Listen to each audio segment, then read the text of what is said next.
The Sabalenka versus Swiatek rivalry is no longer something you can define with a simple answer like, this player is better. It has evolved into one of the most dynamic and situation-dependent rivalries in modern women's tennis. On paper, both sit at the very top of the sport, but in reality, their dominance is shaped by completely different conditions, different surfaces, and completely different match rhythms. Some weeks, Sabalenka looks untouchable, dictating points from the first shot, overwhelming opponents with serve speed and raw baseline aggression.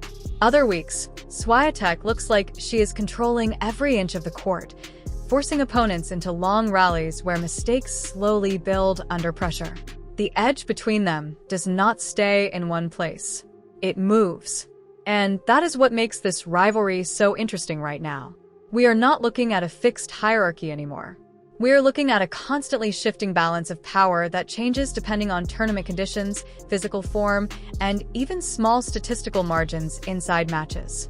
The question is no longer who is number one overall. The question is who has the edge in this exact moment of the season?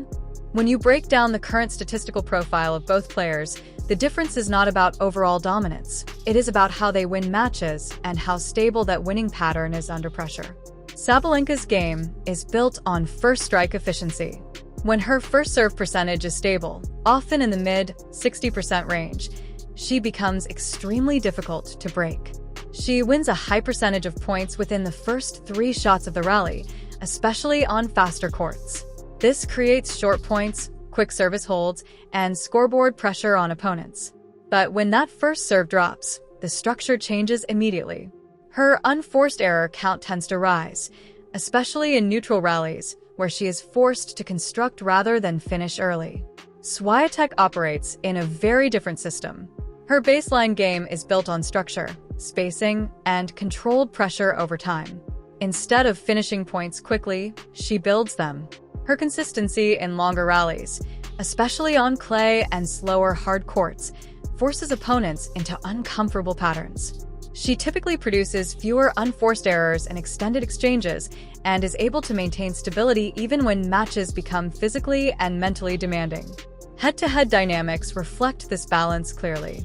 On clay, Swiatek historically holds the advantage because surface conditions amplify her spin, improve her defensive recovery, and neutralize some of Sabalenka's raw power. On faster hard courts, the gap tightens significantly because shorter rally length increases the value of serve dominance and early aggression. The most important detail is how narrow the margins have become. In recent high-level matches, the difference in first serve percentage, breakpoint conversion, and unforced errors has often been minimal, sometimes just a few percentage points separating complete control from tight 3-set battles. At the top level of women's tennis, those small margins decide everything. This rivalry matters right now because it is effectively shaping the identity of the entire WTA Tour. In almost every major tournament, when either Sabalenka or Swiatek reaches the later stages, viewership numbers rise significantly compared to average match windows. Broadcasters consistently report higher engagement during their matches, especially in Grand Slams, semifinals, and finals. In some recent tournament cycles, women's matches featuring either player have shown estimated viewership increases in the range of 20 to 40% compared to earlier rounds or lower-profile matchups. While exact numbers vary by platform and region, the trend is consistent. When Sabalenka or Swiatek is on court in a high-stakes match, audience attention shifts. From a ranking perspective, the rivalry is also shaping the number one narrative in a seasonal cycle rather than a fixed dominant structure. Swiatek tends to build ranking strength during the clay season, especially across Madrid, Rome, and Roland Garros, where she can accumulate large point totals. Sabalenka counters this during hard court swings, particularly at the Australian Open, US Open, and WTA 1000 hard court events. This creates a push-and-pull dynamic across the calendar year. Instead of one player holding control for long, uninterrupted periods, the ranking leadership often feels like it rotates based on surface and timing. Commercially, this rivalry has also become extremely important for the WTA ecosystem. Ticket demand increases noticeably when either player is projected into the late stages of tournaments. Sessions featuring potential Sabalenka versus Swiatek matchups often trend toward near-sellout conditions in major venues like Melbourne, New York, and Paris. Secondary ticket markets also reflect this demand. Once both players are placed in opposite halves of a draw, prices for final sessions often rise due to anticipation of a potential showdown. This is no longer just a tennis rivalry. It is a major driver of global women's tennis visibility. The contrast between Sabalenka and Swiatek is not just stylistic, it is structural. They represent two completely different ways of controlling tennis matches at the highest level.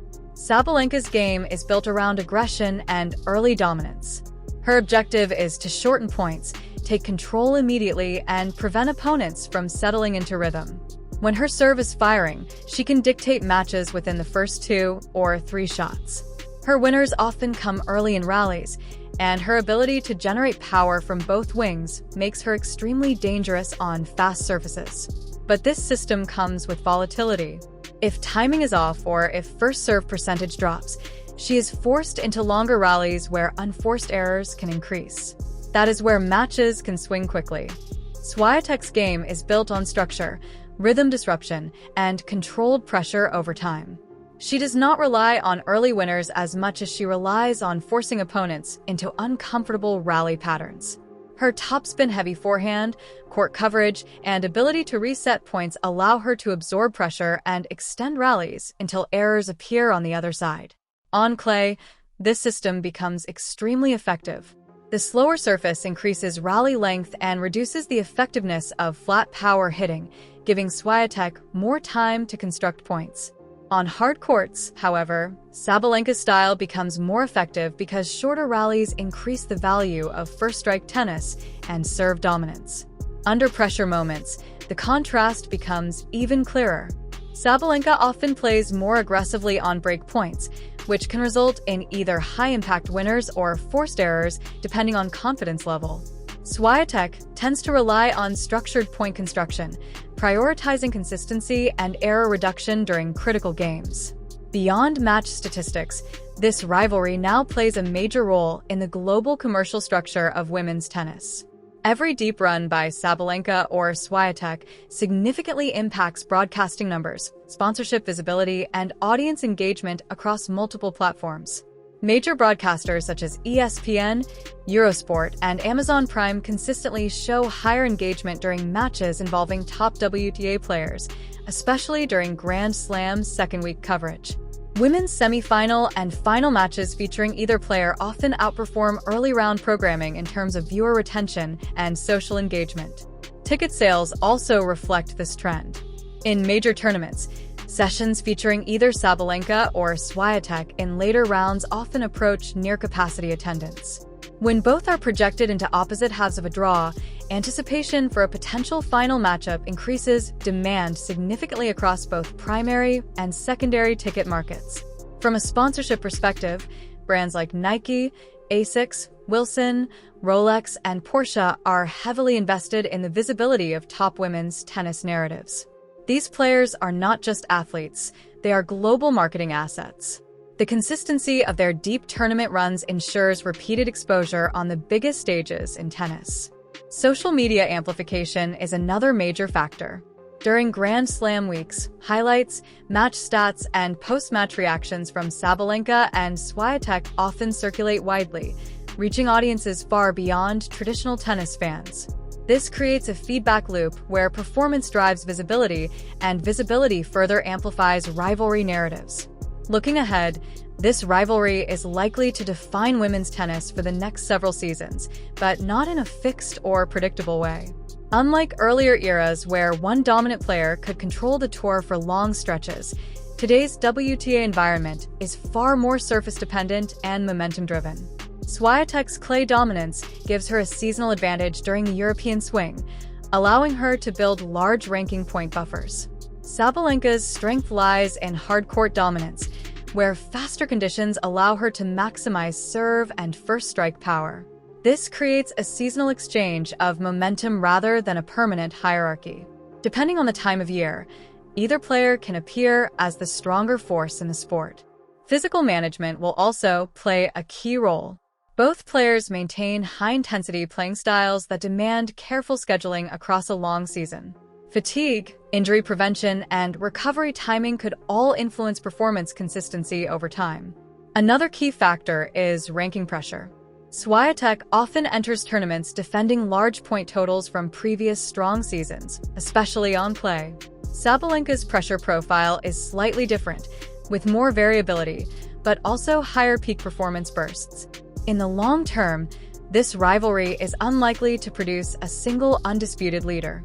Instead, it will continue shifting based on conditions and timing.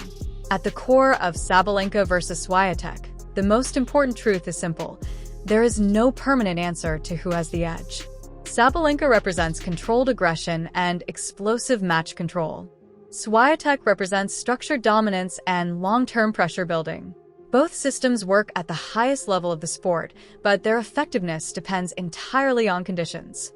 That is why this rivalry continues to shift. The edge is not fixed because tennis itself is not fixed. Surface speed, form, physical condition, and mental timing all change the outcome of matches. Right now, the balance between them is closer than ever.